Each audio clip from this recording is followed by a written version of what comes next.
Hora H do Agro. Oferecimento Ihara. Agricultura é a nossa vida. Ihara. Consórcio Maggi, Volkswagen Caminhões e Ônibus.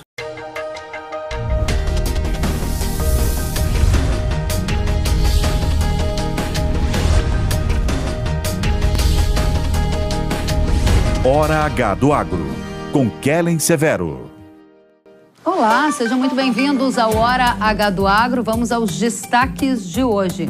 Na política, a denúncia da PGR contra Jair Bolsonaro e a queda da popularidade de Lula estão no radar. Os rumos das eleições de 2026 e impactos na política, economia e agro estarão em debate hoje. Você vai ver também que o governo suspendeu linhas de financiamento do Plano Safra, que é a principal fonte de crédito rural subsidiado, e agora sofre duras críticas pela má gestão das contas públicas.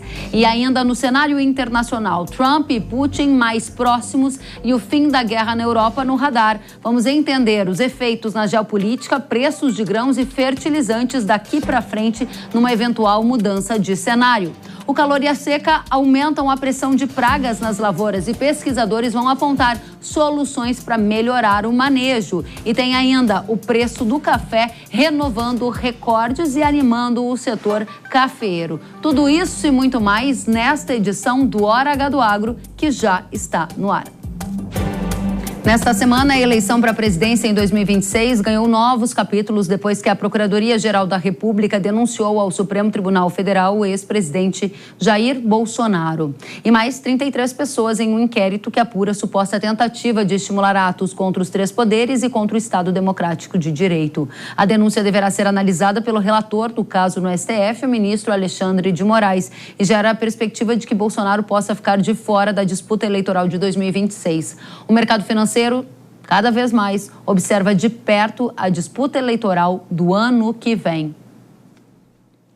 A forte queda de popularidade do Lula para o menor nível da história e agora essa denúncia contra Bolsonaro são algumas das peças desse tabuleiro político que compõem o cenário eleitoral de 2026. Enquanto isso, os ativos financeiros repercutem toda essa movimentação e as perspectivas de mudanças no Brasil. Nessa semana, o dólar caiu abaixo de 5,70 para mínimas ao redor de 5,67. Para o agro, essas mudanças em câmbio, em projeção para a economia no curto, médio e longo prazo importam nos planejamentos de produtores rurais e, claro, entre outros os fatores que a gente vai abordar a partir de agora. Para entender o que vem pela frente para o Brasil na economia, política e agro, a gente convidou o Wagner Parente, que é CEO da BMJ Consultores, e o André Perfeito, que é economista. Quero saudar a vocês, começando por você, Wagner, seja bem-vindo. Prazer estar aqui de novo, Kellen. Da mesma forma, André Perfeito, também seja muito bem-vindo. Prazer falar contigo, Kelly. Muito bom estar aqui. Da mesma forma, é muito bom tê-los. Para começar, Wagner, o que muda na disputa presidencial de 2026 com essa denúncia da PGR contra Bolsonaro e, de fato, a eleição de 2026 está cada vez mais presente no noticiário. Qual é o momento que estamos vivendo? Começou muito cedo essa discussão, né, Kelly? E é muito interessante a gente ver o rebalanceamento das forças, principalmente à direita, pelo fato de alguns fatos que a gente não tinha tanta clareza no momento do inquérito tornarem-se públicos agora, né? Então, vários depoimentos do Mauro Cid virão a público ainda, né, devagar, ao longo do dia. Isso dá um alívio no curtíssimo prazo para o governo Lula, que vem combalido por todos os fatos que você narrou ainda há pouco na abertura do programa, mas também dá a chance de que alguns candidatos à direita se coloquem, talvez de forma um pouco tímida no primeiro momento. Não seria comum a gente ver, por exemplo, o governador Tarcísio de Freitas se colocando agora como um pré-candidato, né? Então, a gente vê alguns emissários desse flanco falando mais abertamente de que a direita não se resume ao ex-presidente Bolsonaro, mas a gente não pode esperar uma colocação tão rápida de quem será o candidato, de como será essa disputa. Porque o que se espera é que sim, ainda que inelegível, ainda que respondendo agora formalmente perante o Supremo Tribunal Federal com uma denúncia posta, ainda não foi aceita, mas uma denúncia posta, é de se esperar que o presidente mantenha sua posição de candidato até o final, é o que a gente espera, e com um ou outro, né, candidato à direita, possível candidato à direita, se colocando ainda de forma tímida, Kelly. Muito bem, nesse contexto, André, o mercado financeiro está repercutindo cada vez mais o cenário eleitoral de 2026 e as recentes pesquisas que mostraram uma queda forte na popularidade do Lula também fizeram preço nos ativos. O que eu quero dizer com isso é que muitos economistas disseram que essa piora na gestão econômica e os ventos soprando na direção de uma eventual mudança em 2026 são alguns dos fatores que justificam esse dólar abaixo de 5,70. Essa é também a sua leitura? Olha, eu acho que em grande medida tem essa discussão sobre 2026 já, né? Aí vamos ser francos, né? A queda do presidente, da popularidade do presidente, aponta para além da incapacidade dele talvez conseguir se cacifar para a corrida eleitoral, mas mais do que isso, um processo de desaceleração econômica muito forte, né? Eu acho que a discussão da taxa de câmbio, né, do dólar aqui no Brasil, está vinculado também muito aos efeitos cumulativos da taxa Selic. A gente está com uma taxa Selic ainda em processo de alta, vai bater provavelmente 15% já esse ano, né, a taxa definida pelo Banco Central, não que está sendo negociado no mercado futuro, né, lá já está em 15%, mas a própria Selic deve bater nesse patamar.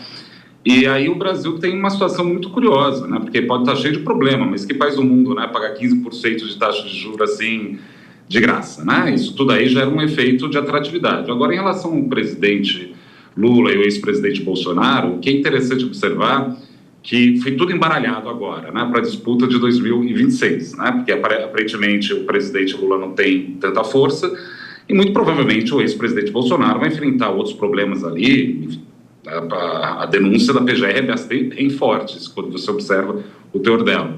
E por que eu estou colocando isso? Porque eu acho que ainda não entrou no radar realmente do investidor que você vai ter uma troca no governo. Porque quando tiver, eu acho que o mercado pode se animar um pouco mais ainda, sabia?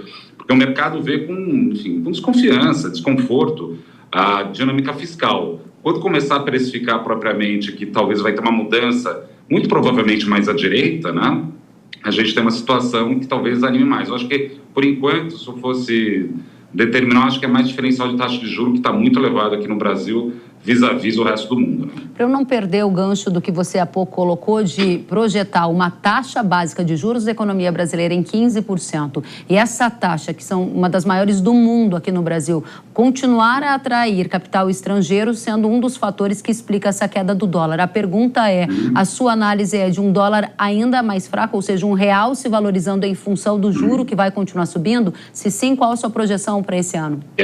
Eu acredito que sim. Você tem uma tentativa do dólar deve se enfraquecer, né, contra o real por conta do diferencial taxa de juros, 2, por conta de balanço comercial que ainda vai estar um campo positivo, e mais do que isso, a economia brasileira, ao desacelerar, porque o objetivo, sejamos francos, né, o objetivo da taxa de juros é desacelerar a economia, porque a discussão é toda a inflação de serviços, né, o Banco Central vem falando isso de forma relevante. Se de fato desacelerar a economia, e por isso que eu vinculei a questão da queda da popularidade do Lula, um dos sinais de uma desaceleração econômica, a gente importa menos. Se importa menos, o saldo comercial é maior, né?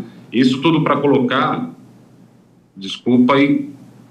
Tudo para colocar um dólar em qual patamar?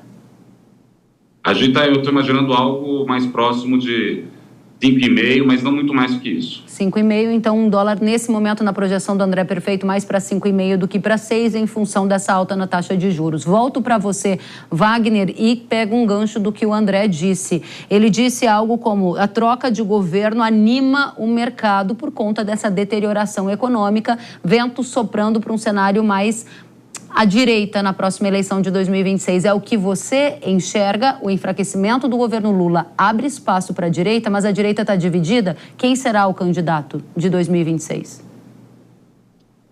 Um presidente que tem uma aprovação abaixo dos 30%, com certeza você começa a abrir esse tipo de discussão. Quem vai ser o nome da direita, né? Terá como haver um unificador da força da direita?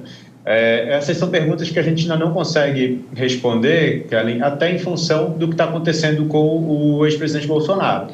né? Então, a gente vê que a narrativa, a história de que vai haver, sim, uma candidatura do presidente Bolsonaro sendo aprovada uma anistia na Câmara, ela prevalece dentro do partido, né, do presidente do partido, do Valdemar da Costa Neto. A gente viu essa semana num evento aqui em Brasília, eles reafirmando essa intenção.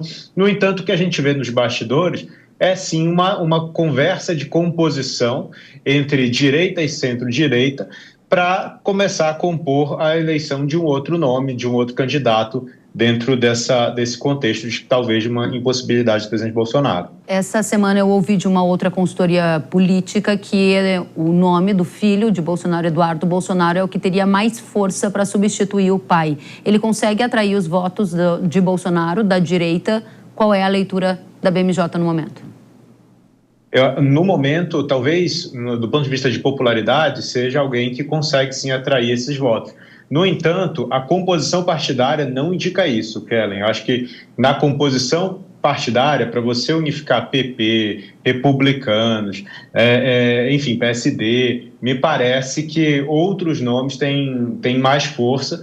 Claro, dependendo da reeleição do governador Tarcísio em São Paulo, é o nome que tem mais força para compor uma coalizão partidária. Agora, eu só queria pegar o gancho no que o André colocou há pouco em relação à taxa de juros, né?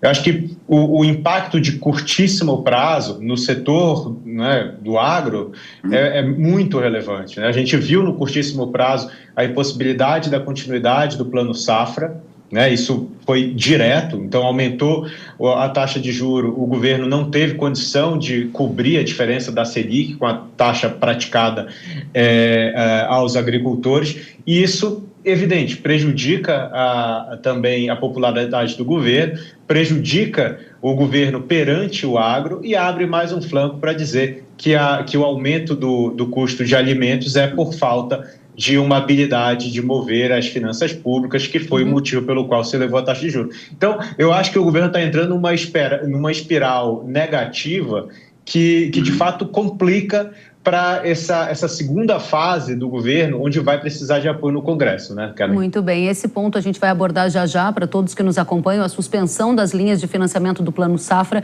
que é o principal crédito rural subsidiado, que é tomado por centenas de milhares de agricultores que agora estão impossibilitados de acessar esses recursos. André, perfeito, dentro desse contexto de um governo Lula cada vez mais fraco, de uma projeção que você aponta de taxa de juros a 15% e de um ambiente político mais conturbado, o tema impeachment está no radar do mercado ou não é uma pauta no momento? Não, impeachment não. Isso daí eu acho que não é de interesse de ninguém, né? Mesmo porque entrar numa discussão dessa agora eu acho que ia ser contraproducente até para a oposição. O limite é isso. Mas a discussão que eu acho que é interessante, né? Foi muito bem colocada aí a questão do Plano Safra, né? Isso daí vai bater forte, né? São vários problemas que vão se somando, mas o que me faz imaginar que tem uma chance maior até alguém de centro-direita, ou de direita propriamente, na próxima eleição, tem a ver com uma dinâmica do mundo do trabalho, por exemplo. Em São Paulo, a gente teve uma votação expressiva, por exemplo, em Pablo Marçal, né? Sem querer entrar no mérito sobre a candidatura dele, propriamente, mas ele representa um tipo de novo trabalhador que está dentro de uma dinâmica de aplicativo, que hoje em dia não é mais tanto um trabalhador formal, mas é mais um empreendedor. Isso são tudo valores que a direita dialoga muito melhor que a esquerda. Né? Então, acho que isso também dá uma força de fundo que leva nesse sentido. Agora, a eventualidade do presidente Lula não ganhar, aí tem que também tomar cuidado, porque o Lula ele é um animal político poderosíssimo. Ele sabe muito bem mexer as peças. Né? Agora, ele está num momento frágil. Mas quando o mercado entender que não vai ter outra opção a não ser resolver, ou pelo menos realmente encarar a questão fiscal mais de frente, eu acho que a piora que a gente teve vai ser o motivo da melhora, ou seja, está muito descontado, o que eu quero dizer, está muito baixo alguns preços, está muito depreciado. O real ter sido uma das moedas que mais perderam ano passado foi quase um frenesi. Agora talvez até o real vai se apreciar muito por conta de uma... A gente tem reserva num patamar adequado, tem um setor exportador que é sofisticado e até segunda ordem, quando você pediu a projeção, eu sempre tomo cuidado hoje em dia, especialmente com o Donald Trump, né? Porque vai saber se um dia o Lula ou a Janja, alguém fala qualquer coisa, a gente cai no holofote do Trump. Espero que não, né? Espero que todo mundo tenha juízo nesse momento, mas pode acontecer também. Mas eu acho que o Brasil tem condições de melhorar, entre outros motivos, porque as bases de comparação estão muito ruins em relação às variações crescentes, né? Muito bem, a gente está ainda distante das eleições de 2026, mas cada vez as eleições de 2026 estão mais próximas das nossas pautas, tanto na economia, na política e no agro. Eu quero agradecer a você, Wagner Parente, CEO da BMJ Consultores, por estar conosco. Volte sempre. É um prazer, sempre convidar, Kelly. Obrigada, André Perfeito, da mesma forma, economista, é nosso convidado para voltar mais vezes. Eu agradeço, Kelly. Prazer falar contigo, Wagner, também. Da próxima. Tchau, tchau, gente. E ainda, como você ouviu há pouco, a Secretaria do Tesouro Nacional do Ministério da Fazenda divulgou nesta semana uma circular suspendendo novas contratações de financiamentos rurais do Plano Safra. As linhas suspensas são as subvencionadas pelo governo através do Tesouro Nacional. O documento destaca como motivo o aumento relevante dos gastos devido à forte elevação nos índices econômicos.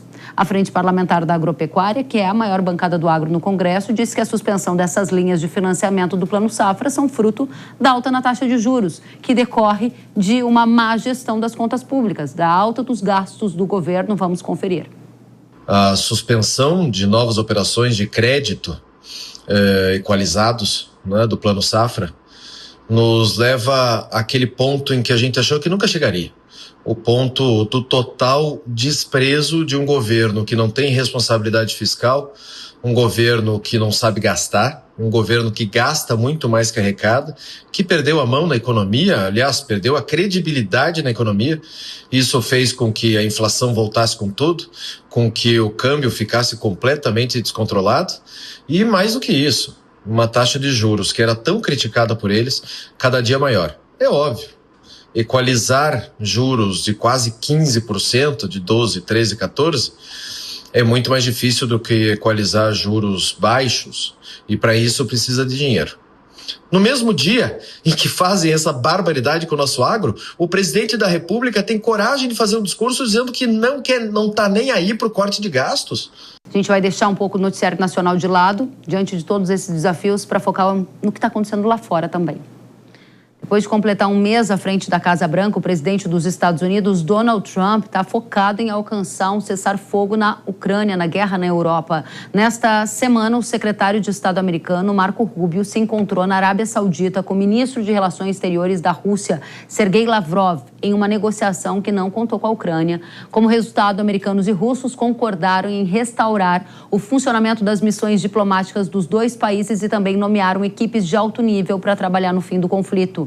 Depois do encontro, Trump não descartou a possibilidade de encontrar o presidente russo, Vladimir Putin, ainda neste mês.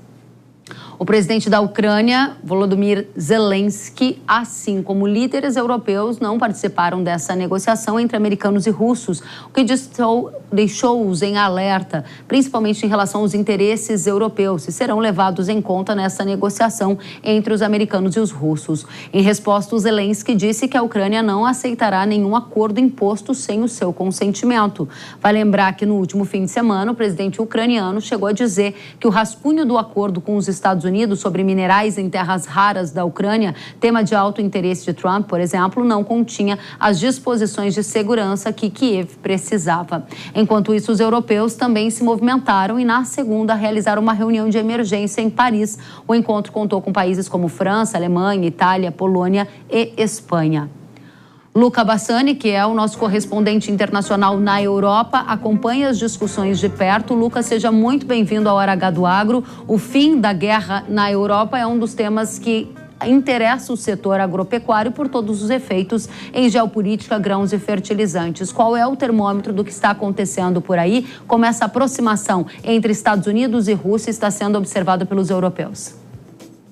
Olá, Kellen e todos que assistem a Hora H do Agro. Realmente é uma questão crucial para toda a economia do mundo, considerando que a guerra logo mais, na semana que vem, completará 3 anos de conflito. Nós temos, então, os Estados Unidos, que tiveram uma postura bastante pró-Ucrânia durante a administração Joe Biden, recuando dessa posição e se mostrando mais favorável a um acordo que beneficiaria os russos, com o congelamento das linhas atuais. É importante a gente dizer que cerca de 21% do território que é internacionalmente reconhecido como Ucrânia está sob o controle russo. E exatamente nessas regiões nós temos muitas indústrias siderúrgicas, muitas indústrias metalúrgicas e também um complexo agropecuário importante. Todavia, vale ressaltar que a maior parte da produção de grãos da Ucrânia, a produção agrícola, está nos oblastes de Dnipropetrovsk, Kharkiv, Mykolaiv e Odessa, 4 regiões que ainda seguem sob o controle de Volodymyr Zelensky. Então,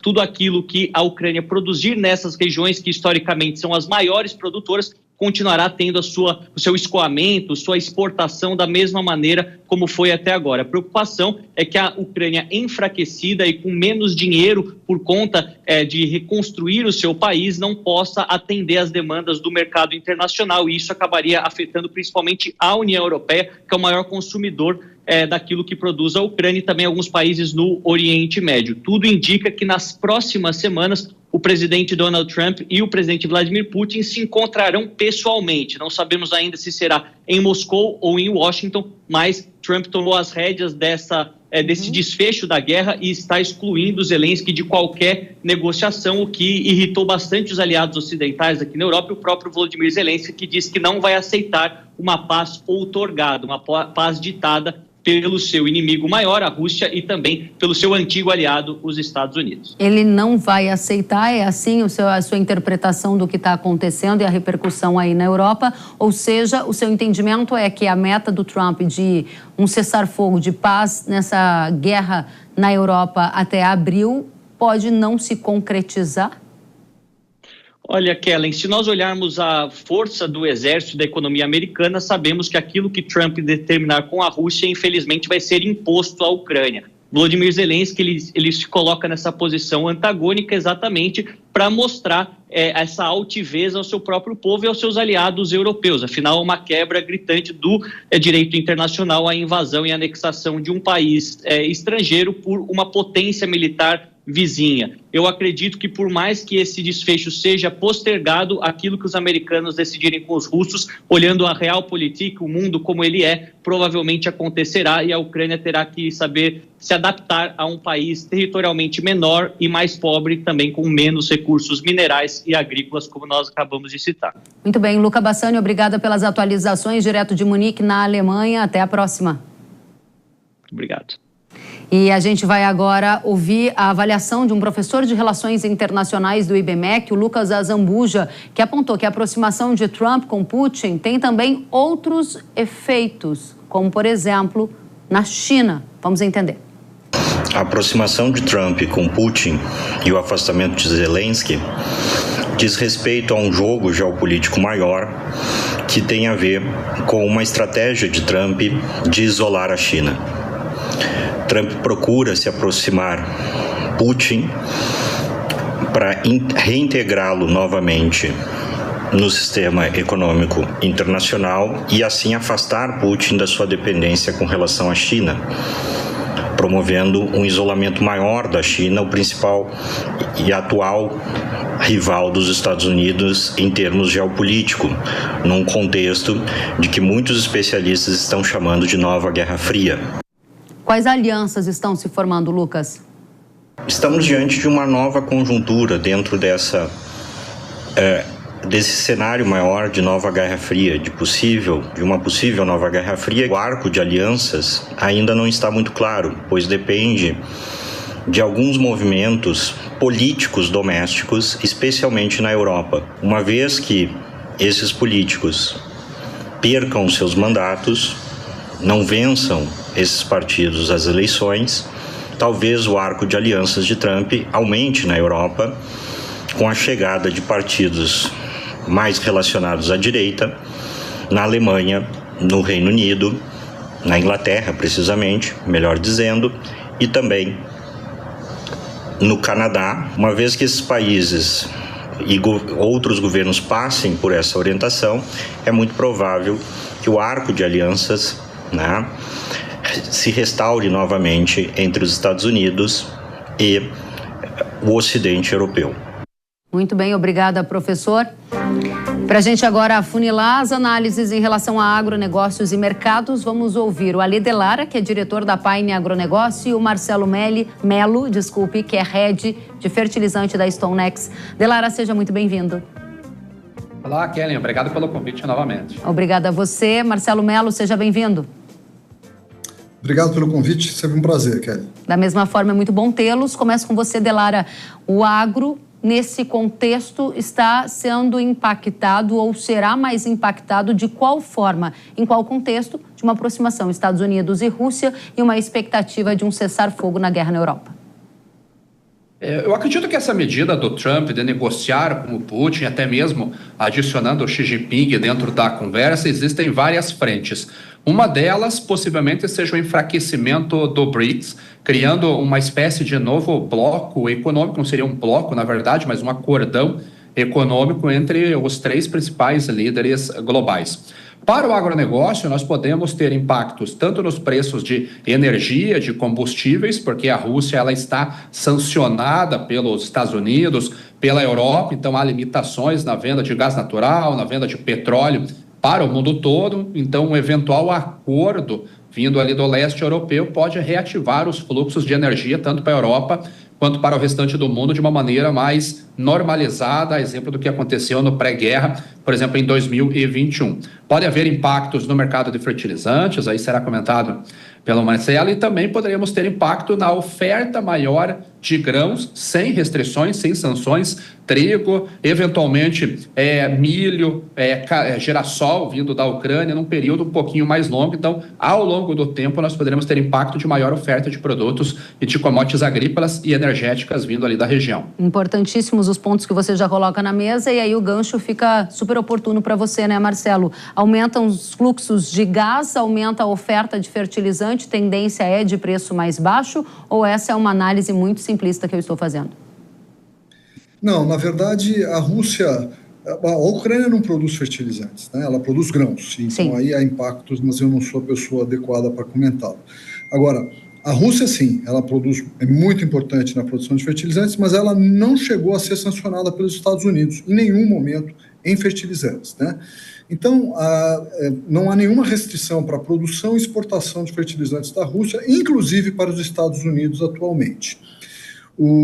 Portanto, um cessar-fogo ali não resultaria numa oferta maior de fertilizantes no mercado. O único impacto indireto é exatamente como o Ale mencionou, uma possível redução do preço, principalmente, né, de gás natural na Europa, né, que é o TTF. Ele poderia ceder caso os fluxos de fornecimento de gás natural da Rússia fossem retomados. E, nesse caso, isso propiciaria um certo aumento de parte da produção europeia que foi sendo desativada, e com um valor de gás mais baixo, talvez isso pudesse ser retomado, o que significaria aumentar um pouquinho a produção mundial de ureia. Só para ver se eu entendi bem, cessar fogo na guerra na Europa é baixista para fertilizantes ou não? Porque você deu uma indicação de um fator indireto. E por que eu estou insistindo nesse ponto, Marcelo? Porque eu tenho memória de que quando a guerra na Europa começou, os preços dos fertilizantes dispararam. O contrário não seria verdadeiro? Quando a guerra terminasse, os preços também deveriam cair? Os preços dispararam naquele momento porque havia uma expectativa forte de que os Estados Unidos também iria impor sanções econômicas sobre fertilizantes. Mas, na verdade, aquilo foi a partir de março até abril, maio. Foram 2 meses que os preços realmente foram para o patamar recorde ali em 2022, como você coloca quando começou a guerra. Ocorre que já a partir de maio, junho, julho, todo mundo viu, primeiro, que os Estados Unidos não estava impondo sanções econômicas sobre fertilizantes, porque se ele o fizesse, seria um tiro no pé do mundo todo, porque realmente ia faltar fertilizantes, ia ser um problemaço. E daí os preços estavam altíssimos e começaram a ceder. Todo mundo viu que as exportações russas seguiram mais ou menos o ritmo que eles vinham, de fertilizantes. Então, os preços aí, a partir de julho, caem bem forte durante um ano. e daí eles estão estáveis desde então, mais ou menos, desde meados de 23. Nós estamos andando em canais laterais. Muito bem. Voltando então agora para você, Delara.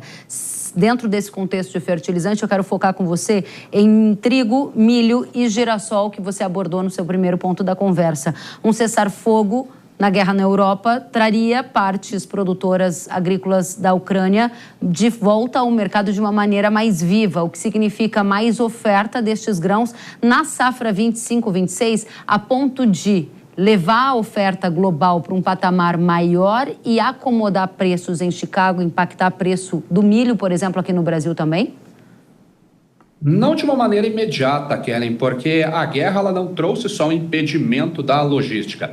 Há uma restrição ali nos portos ucranianos, eles buscaram alternativas para poder exportar os grãos. O volume inicialmente caiu de uma maneira muito drástica, como o Marcelo bem pontuou, então houve muito problemas no início da guerra. Fevereiro, março, abril, o petróleo foi para preços de $140, em junho, julho ele já começou a voltar. E após isso, a Rússia foi negociando com a Ucrânia foi estabelecendo novas rotas comerciais, novas rotas de embarque e conseguiu colocar os produtos no mercado. Agora ela teria que recuperar a área de produção e isso é um processo mais longo. Então poderia haver um novo fluxo comercial, sim, mas num volume limitado, dada a limitação que a Ucrânia tem na produção agrícola no país. Mas ao longo do tempo, talvez 5, 6 anos, ela consiga retomar a produção agrícola do país e aí sim nós teríamos uma oferta próxima à normalidade.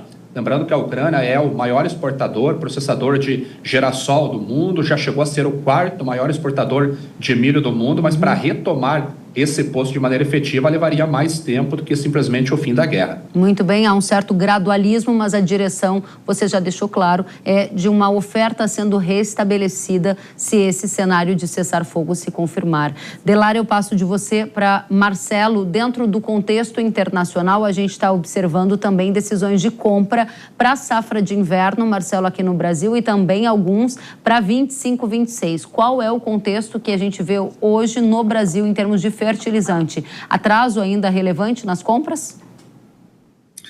Olha, para o primeiro semestre, nós estamos bem, nós temos essa pesquisa que faz cada 3 meses, e exatamente estamos fazendo agora, concluindo no final da próxima semana. Mas nós já temos uma boa indicação. Por exemplo, se pegarmos o Centro-Oeste, onde está a maior produção da safrinha, nós já temos 70% das compras efetuadas. Ainda temos mais uma semana, esse número pode crescer um pouquinho. E o número máximo, de acordo com a maneira como a pesquisa é efetuada, seria 87,5. Ou seja, se todo mundo tivesse comprado tudo, o resultado da pesquisa seria 87,5. Isso significa que faltam 10%, 15% de compras, ou seja, uma parcela menor, né? Os preços estão muito altos de nitrogênio, né? A ureia está altíssima, ela veio bater $450 na semana passada, agora ela caiu um pouquinho para $430. Então a maior parte já comprou e já saiu desse problema. Quem não comprou vai pagar bem caro e a ureia vai derreter daqui a algumas semanas, a partir de começo de abril, meados de abril. No mais tardar maio, os preços de ureia vão cair mais de $100 por tonelada. Nossa expectativa. Muito bem, Marcelo. Então, a gente está nesse pico e vem daqui a pouco um vale aí nos preços da ureia, de acordo com o Marcelo, compras avançando para a safra de inverno.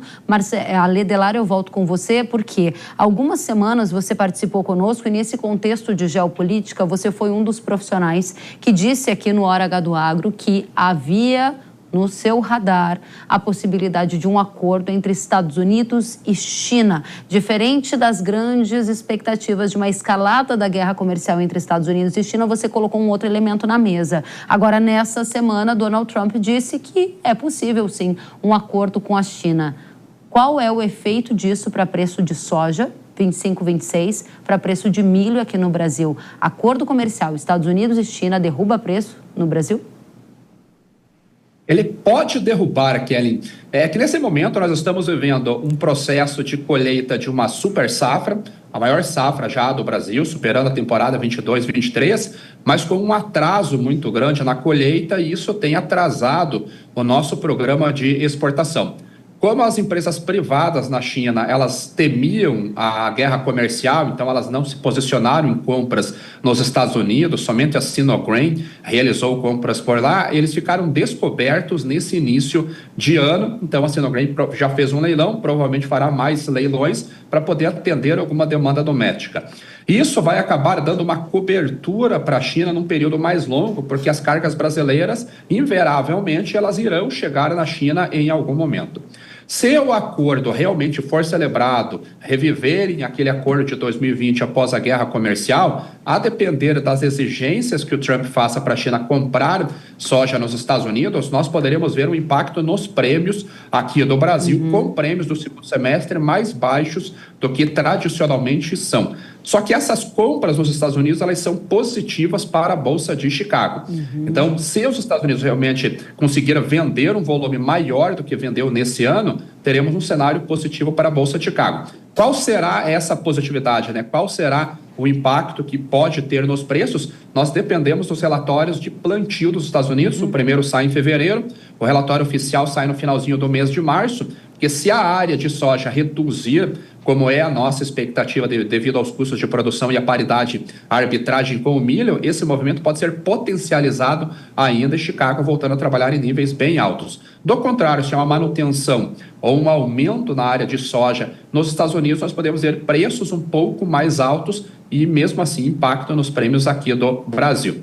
Com relação ao milho, a China já veio reduzindo compras já do ano passado. Esse ano há uma expectativa de compras menores ainda, principalmente aqui do Brasil. Nós exportamos um pouco mais de 4 milhões de toneladas para a China e essa deve ser a tocada, deve ser o mesmo ritmo agora para esse ano, independentemente de acordo entre Estados Unidos e China ou não. Muito bem. Dentro desse contexto de tarifas e de relação internacional e geopolítica que estamos aqui discutindo, Marcelo, as tarifas de 25% contra o Canadá devem voltar no começo de março? Essa é uma expectativa que você tem? Porque o Trump, ele teve um acordo de suspensão dessas taxas contra o Canadá e contra o México também por um mês. E aí, se isso acontecer, se as taxas voltarem, que tipo de efeito vai ter em fertilizante? Porque os Estados Unidos compram muito fertilizantes do Canadá. O que está no seu radar? E tem efeito colateral de preço aqui ao Brasil? Olha, de certo modo, o efeito colateral de preço mais direto que poderia ocorrer seria no potássio. O potássio é um mercado que estava até o ano passado, um ano atrás, bem superavitário, ou seja, a produção era maior que o consumo. Mas Brasil, Estados Unidos e China, que são os 3 maiores compradores mundiais e consumidores mundiais de potássio, compraram muito forte no ano passado. E com isso, mais ou menos o mercado agora, nesse momento, está rodando numa situação de equilíbrio. Aí o que acontece nos Estados Unidos? Quando o Trump, no sábado, né, depois que ele assumiu na segunda-feira, no sábado daquela semana, no sábado seguinte, ele impõe os 25% de tarifa sobre Canadá e México, os principais aliados, os principais parceiros dos Estados Unidos. Foi um susto, muita gente em fertilizantes não acreditava que o Trump colocaria essa tarifa para o México. O México para o Canadá. O Canadá é responsável por 88% das importações norte-americanas de potássio. Mas como ele na segunda-feira tirou e disse, eu vou recolocar a partir de 4 de março, o americano que não tinha comprado, porque não estava nem acreditando, evidentemente agora já comprou tudo que podia e não podia, tá certo? Inclusive a Nutrien, que é um dos principais fornecedores, na própria segunda-feira subiu o preço dela em $22, que era quase 10% naquele momento. Então, esse problema já ocorreu, ou seja, nós tivemos um excesso de demanda, uma demanda que poderia ter sido suprida durante o mês de fevereiro, março e abril com alguma tranquilidade, toda ela se concentrou em 3 semanas de fevereiro. Então, esse seria o problema. Fora isso, quer dizer, o Canadá vai ter que, se de fato vier a tarifa, a gente não sabe, né? A impressão que eu tenho tido é que o Trump está utilizando muito dessas tarifas como poder de barganha, de negociação. Ele é um businessman, ele pode estar negociando. Mas se de fato as tarifas vierem a ser implantadas, o Canadá, obviamente, o Canadá já declarou que ele não tem como absorver 25% do custo, que, portanto, o americano terá que pagar o custo. O americano não vai querer pagar o custo, ele pode importar da Rússia, da Europa, de outros fornecedores, do Israel. Então, o que vai haver vai ser uma mudança no fluxo do potássio. Quer dizer, o Canadá possivelmente vai perder market share nos Estados Unidos e vai ter que achar esse market share em outros países, e outros países que hoje estão comprando produto russo vão ter que diminuir a sua compra, e as coisas vão se ajustar dessa maneira no médio e longo prazo, na minha maneira de ver. Muito esclarecedor. Delara, para a gente encerrar, no momento, o fator que mais impacta em formação de preço de grãos ao agricultor brasileiro está aqui no Brasil, ligado, por exemplo, a dólar, a juros, a outros fatores, ou está no exterior, ligado à geopolítica, tarifas, entre outros fatores? Qual é o fator que tem mais peso e que precisa estar no foco da nossa audiência?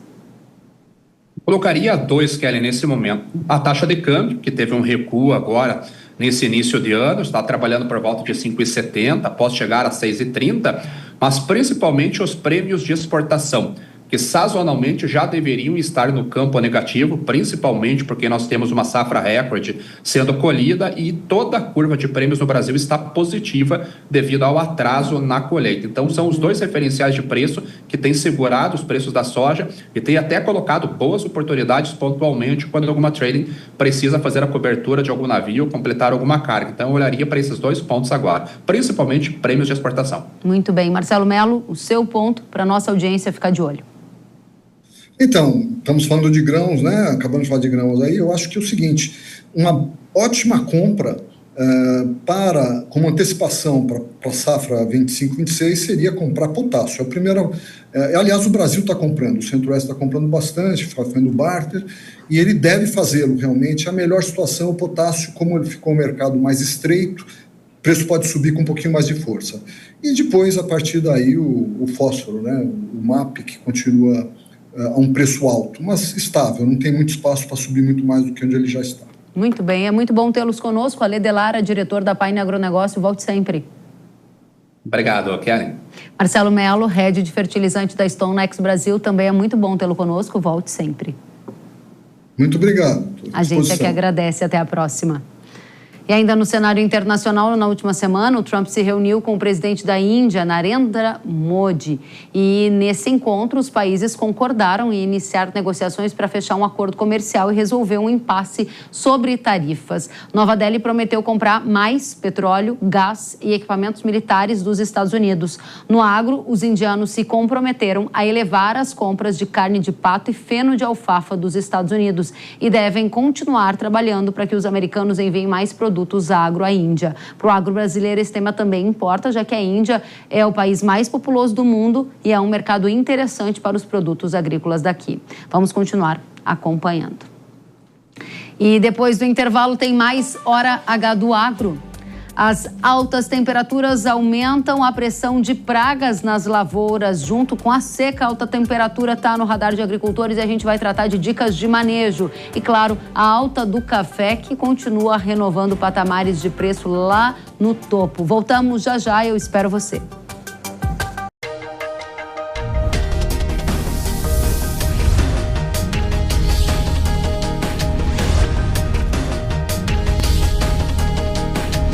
Hora H do Agro, com Kellen Severo. Quando percevejos alcançam a soja, sugam a rentabilidade e a qualidade dos grãos. Mas essa ameaça tem uma solução, graças a Zeus. Inseticida Irrara, com tecnologia inédita que controla os percevejos de forma nunca antes vista. Eleve seu poder de controle com Zeus. Produto de uso agrícola. Venda sob receituário agronômico. Consulte sempre um engenheiro agrônomo. No campo, os sonhos crescem junto com o trabalho. E com o Consórcio Nacional Valtra, você investe nesse sonho com parcelas que cabem no seu bolso e sem sair de casa. Afinal, são quase 20 anos colocando máquinas pelo campus de todo o Brasil. O Consórcio Nacional Valtra investe no seu futuro com quem entende do campo. Acesse consórciovaltra.com.br e simule sua máquina. Quer aprender a vender online? Alavanque suas vendas em até 180% e transforme seu negócio com o curso Growth Marketing. Você vai aprender a usar as ferramentas que fazem os maiores negócios do mundo crescerem exponencialmente. Gustavo Hansel e Joabel Casper estão no mercado há 14 anos. Já auxiliaram mais de 1.800 clientes e agora vão ajudar você a atrair mais clientes, acelerar a área comercial e inovar no digital. Acesse newcursos.com.br e comece sua trilha rumo ao novo.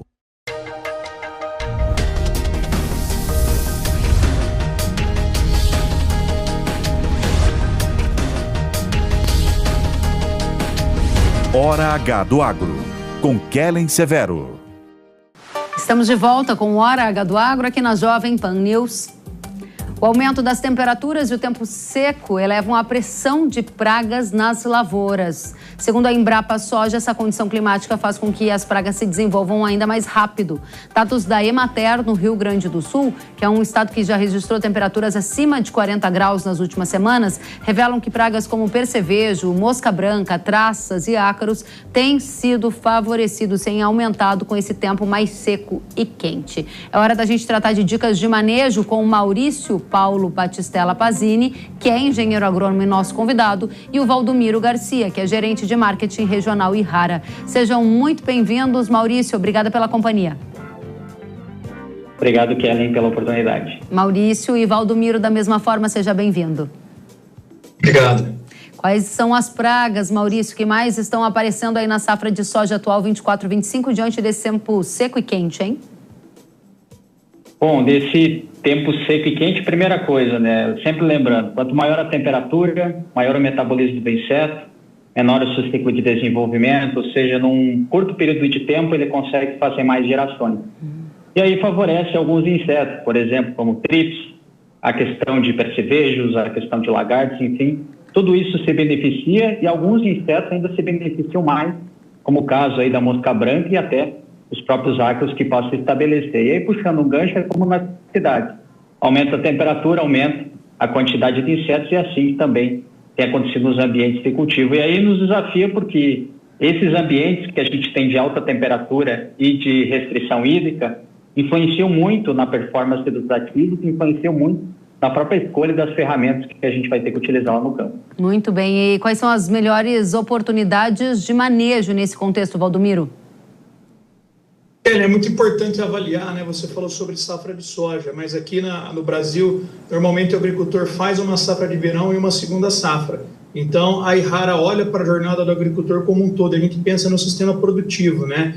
Pensando que o agricultor precisa de manejar as pragas que estão cada vez mais desafiadoras com as temperaturas altas na soja e pensar na cultura subsequente, como milho, sorgo, trigo, algodão, nós desenvolvemos uma solução que é o Zeus, que é um produto que ele vai trabalhar todo o espectro de pragas, seja para a cultura da soja e também na cultura subsequente, né? E um outro ponto também que a gente alerta bastante a agricultura é pensar numa solução que, de fato, vai limpar o trilho de todo esse complexo de pragas, como o Maurício colocou. E o que a gente traz para o agricultor para esse desafio é o Zeus, proteger a produtividade do sistema dele de produção, olhando a primeira safra e a safra subsequente. Muito bem. Onde é que está a maior pressão de pragas no momento, Maurício? Na verdade, em todo o Brasil, né? O que muda é justamente conforme o estado a gente tem maiores ou menores densidades. Por exemplo, no sul do Brasil agora, o nosso grande desafio tem sido o inseto chamado trips. Já em outros estados, a partir do momento que a gente vai em latitudes menores, a gente tem populações de percevejo bem estabelecidas. E o que está tirando o sono muito das regiões norte do Brasil é a Spodoptera frugiper, da lagarta cartucho do milho, que agora, no estabelecimento das áreas, ela passa a se estabelecer, passa a ser um grande desafio, sem contar no milho, né, a questão da cigarrinha, que também a gente sempre pede para o produtor ficar atento, porque é um inseto vetor e pode causar muito estrago aí para a lavoura. Para estes problemas, quais as soluções, Valdomiro?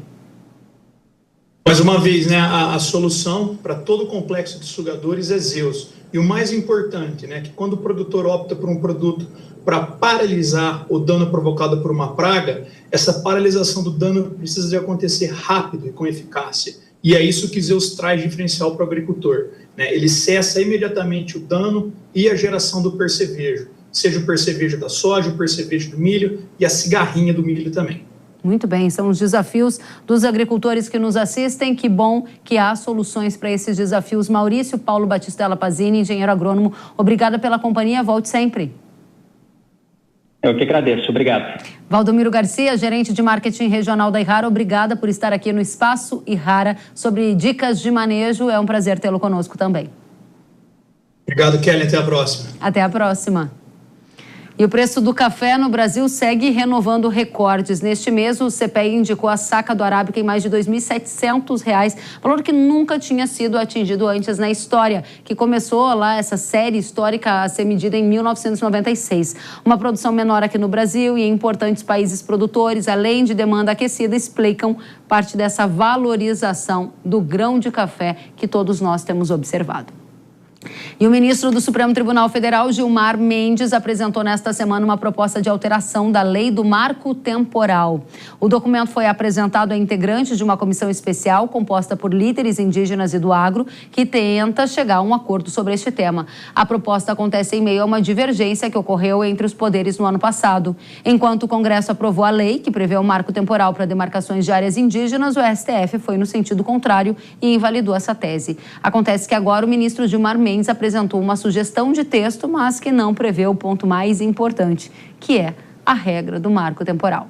Uma nova reunião foi marcada para tentar avançar nesse assunto na segunda-feira.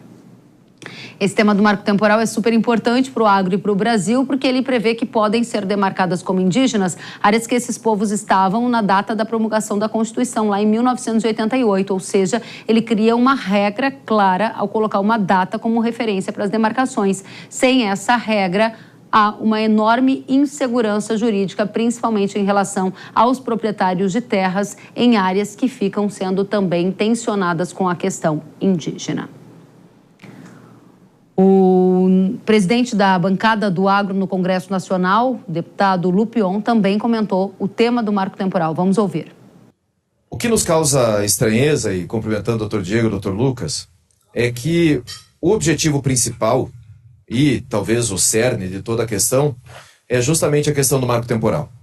Questão que foi completamente esquecida, escondida ou olvidada aqui dentro do texto que foi apresentado. A nossa preocupação é o direito de propriedade, a nossa preocupação é o direito das pessoas que estão nessas áreas, a nossa preocupação são os mais de 100 anos de pessoas que estão ali, tirando seu sustento, produzindo, ocupantes de boa-fé, proprietários dessas áreas, e que estão passando por um momento de insegurança completa, e foi esse o motivo do Congresso Nacional votar a lei do marco temporal, votar a 14.701, e aprovar não por simples maioria, não por 200 votos, mas por praticamente 400 votos. Tudo que será proposto aqui vai para o Congresso Nacional. E o destino será o mesmo. E agora eu tenho um recado para você. O Poder Supremo de Términos Inseticida da Irrara vai revolucionar o controle de pragas nas lavouras. O Términos é o seu maior aliado para combater o percevejo na soja e milho, além de outras pragas que ameaçam a produtividade. A fórmula inovadora age diretamente sobre as pragas. Eleva o nível de controle com mais produtividade ao seu alcance. Términos possui supremo efeito de choque e período de controle prolongado, o que proporciona maior qualidade dos grãos e flexibilidade no combate aos percevejos em todas as fases da soja e do milho. Acesse irrara.com.br ou aponte a câmera do seu celular para o QR Code que está na tela e descubra mais sobre o Poder Supremo de Términos. O Hora H do Agro de hoje fica por aqui. Obrigada pela companhia. Até a próxima semana. Tchau.